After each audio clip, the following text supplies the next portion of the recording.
Hi everyone, today we'll be talking about the real-life events that inspired the hit horror movie The Exorcism of Emily Rose. In this video, we will be covering the exorcism and tragic death of Anneliese Michel. So, if you're interested in dark and mysterious stories, don't forget to like, share, subscribe and turn on all notification buttons to stay updated on all of our latest videos. Now let's get started. Anneliese Michel was born in Germany in 1952 to a devout Catholic family. Anneliese and her three sisters were raised in a strict Catholic family. Her father Joseph had even considered training as a priest, and three of her aunts were nuns. So naturally, Anneliese was extremely devout and would attend Mass twice a week. However, when she was 16, Anneliese's trouble began. She blacked out in the middle of a school day and, according to eyewitnesses, started walking around in a trance-like state after she regained consciousness. Even though this was quite a serious thing to have happened, Anneliese maintained that she had no recollection of that even happening. 1 year later, Anneliese would experience something equally strange. She woke up in a trance and wet her bed. She would also suffer from a series of convulsions, and this caused her body to shake uncontrollably. Worried that this could be a serious health issue, Anneliese sought advice from a doctor.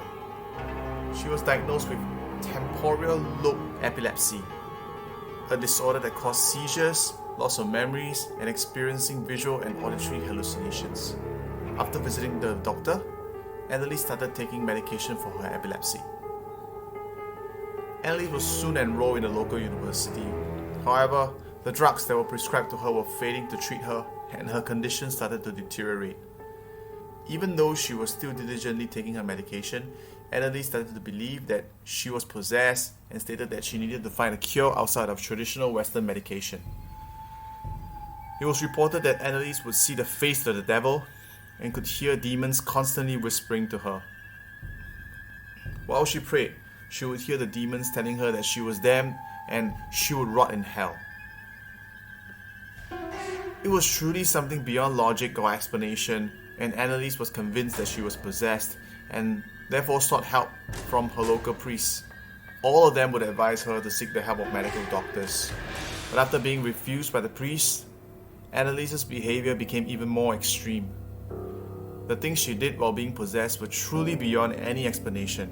So Anneliese would rip off all her clothes and did 400 squats a day. She once crawled under a table and barked like a dog for 2 days. She also began eating spiders and coal. In other instances, she bit the head of a dead bird and licked her own urine from the floor. Naturally, this was a cause for major concern, and it truly seemed like medication wasn't the answer. Finally, Anneliese's mother, Anna, managed to find a priest named Ernst Alt who agreed to examine Anneliese. After some observation, the priest became convinced that Anneliese was in fact possessed, and even went as far as to say she didn't look like an epileptic. Ernst petitioned the local bishop, who eventually approved the request for exorcism and appointed a local priest named Arnold Renz to perform the exorcism, under the condition that it be carried out in total secrecy. It was also during this time that Anneliese started to believe that she was put on earth to atone for the sins of the wayward youths and renegade priests of the modern church. It was in that frame of mind that Anneliese wrote to the priest, "I am nothing. Everything about me is vanity. What should I do? I have to improve. You pray for me." Another note also read, "I want to suffer for other people, but this is so cruel." Clearly, it seemed as though Anneliese was close to a breaking point and was mentally tortured by those demons in her head. Seeing the severity of the issue, an exorcism was asked to be performed. Now, for some background, exorcism exists in various religions and cultures for a very long time. In fact, it was pretty popular back in the 1500s, where it was believed that priests would perform these acts of exorcism to get rid of evil spirits when a person is possessed. Over the next 10 months, Anneliese would be subjected to 67 rites of exorcism. Each session 4 hours long, and was physically and mentally demanding for the young lady. For example, Anneliese had to perform 600 genuflections every session. For those of you who may not be familiar, a genuflection is an act of getting onto one's knees to assume a prayer position. The priest would chant and command the demons to get out of Anneliese's body. But whenever the priest would speak to Anneliese, she would let out these growls and screams, and those who witnessed it claimed she was possessed by 6 demons.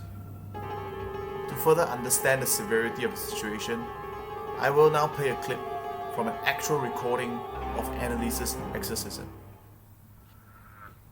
Ich bin Nero! Ich bin der dritte im Bunde! Noch mehr.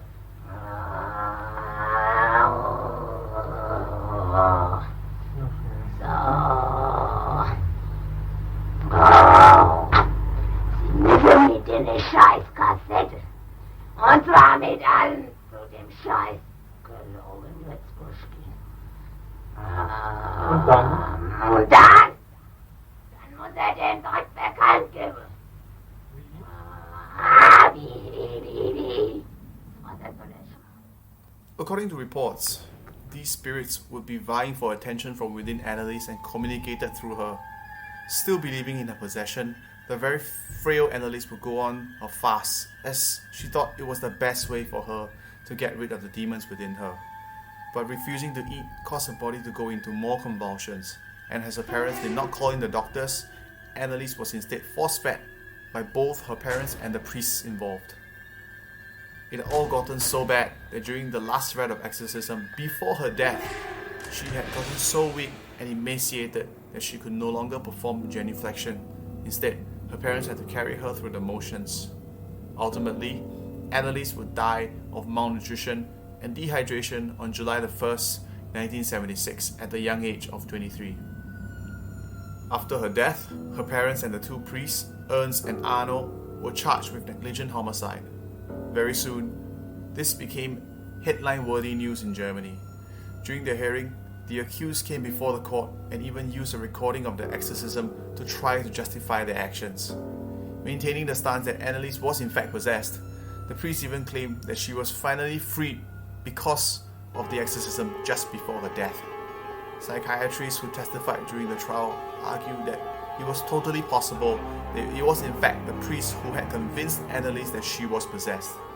They went on to explain that the priest had reinforced the idea that there were indeed demons in Anneliese's body during every session of exorcism. This led to Anneliese herself being more convinced that she was truly possessed. That could be a key reason why she continued with the exorcism instead of seeking medical help. Ultimately, Anneliese's parents and the 2 priests were sentenced to 6 months in jail, but were granted an alternative of 3-year probation, partly because the state prosecutor argued that they had already suffered enough. Decades after her death, people are still left debating the real reasons behind the death of Anneliese Michel. To some, it was clear that Anneliese suffered from mental health issues, and had help been given swiftly, such a tragedy wouldn't have happened. But to others, Anneliese is viewed as a sort of religious icon, and her grave has somewhat become a place of pilgrimage. Buses with tourists or visitors would come by Anneliese's grave, and they would pray and sing at her gravestone, leaving notes or flowers. Many would thank Anneliese for her sacrifice. So anyway guys, that's it for today. Drop a comment down below on what you think of this video. If you have other stories you wish for me to cover, leave a comment and a link for me to look deeper into it. Don't forget to like, share and subscribe so you don't miss out on any of our latest videos. I'll see you in our next campfire stories. Thank you for watching.